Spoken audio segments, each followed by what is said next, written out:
دور حاضر میں لڑکی کا ہنرمند ہونا کیوں ضروری ہے؟ کل میں نے ایک پوسٹ کی کہ لڑکی کو بھی اس زمانے میں فائنینشلی اسٹرانگ ہونا چاہیے۔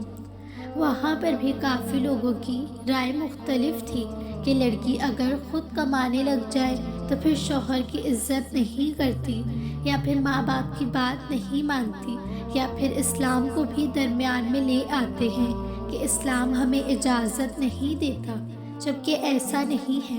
جب حالات ہی ایسے مشکل ہوں تو ایک گھر کی عورت کو ہی کمانا پڑتا ہے تاکہ اس کا گھر چل سکے۔ اب وہ کسی سے مانگ کر تو ساری زندگی گزارا نہیں کر سکتی نا۔ طلاق یافتہ اور بیوہ عورت کا کمانا۔ لیکن اس سب میں ایک بات کہنا چاہتی ہوں کہ دور حاضر جتنی مشکلات ایک مرد کو برداشت کرنی پڑ رہی ہیں روزی کمانے کے معاملے سے، کہیں زیادہ ان لڑکیوں کو مشکلات کا سامنا ہے جو طلاق یافتہ ہے، یا پھر جن کا کمانے والا ہی دنیا میں نہیں ہے، یا وہ جس کے سر پر نہ باپ کا سایہ ہے نہ شوہر کا کہ وہ بیوہ ہے۔ اب ایسے میں عورت کہاں جائے، کیسے کھائے، کیسے زندگی گزارے؟ رشتہ دار بھی کب تک بوجھ اٹھاتی ہے، وہ بھی ہاتھ کھینچ لیتے ہیں، بھائی بھی کب تک؟ آپ کو خود اعتماد بننا ہوگا۔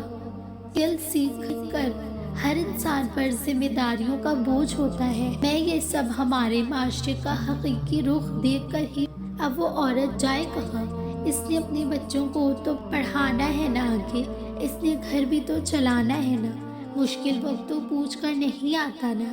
ایسے میں تمام لڑکیوں سے ایک بات کہوں گی کہ پیاری بہنوں، آپ کو اگر آج آپ کے والدین پڑھنے لکھنے کا موقع دے رہے ہیں تو اس کو ہرگز ضائع مت ہونے دو، اس سے بھرپور فائدہ اٹھاؤ۔ اور یہ فائدہ آپ نے منفی طریقے سے حاصل نہیں کرنا کہ والدین کا بھروسہ توڑ دیں، نہیں، ایسا نہیں کرنا۔ آپ کے پاس بیک اپ پلانز بھی ہونا چاہیے۔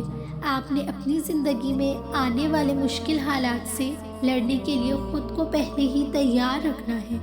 ضروری نہیں سب کا نصیب ایک جیسا ہو، آپ نے خود کو ہنرمند بنانا ہے، کوئی ایسی اسکل سیکھنی ہے جو آپ کے آگے بھی فائدہ پہنچائے کہ اللہ نہ کرے کہ حالات کبھی بھی مشکل ہوں تو آپ خود اپنے پیروں پر کھڑی ہو سکیں، خود اعتماد بن سکیں۔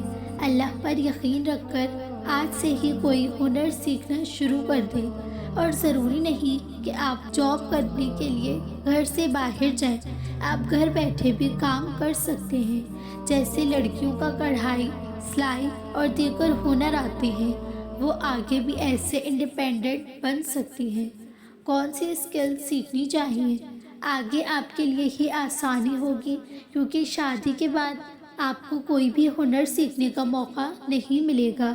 آپ کے پاس وقت ہے تو اس سے آپ فائدہ حاصل کریں اور اسکل سیکھیں جن میں آپ کو دلچسپی ہو، جن سے آگے آپ کو آسانی ہو، جو کرتے ہوئے آپ کو خوشی ملتی ہو اور آرام سے آپ کر سکیں۔ شوق کی بات ہے، جیسے آج کل آن لائن جاب کا دور ہے تو آپ اپنی سروسز بھی آن لائن دے سکتے ہیں نا۔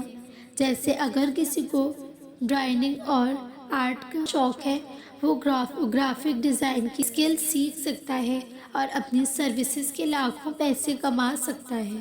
آپ نے پیسہ لگانا ہے تو اپنی اسکلز پر لگائیں، یہ نہ ہو کہ دیر ہو جائے پھر۔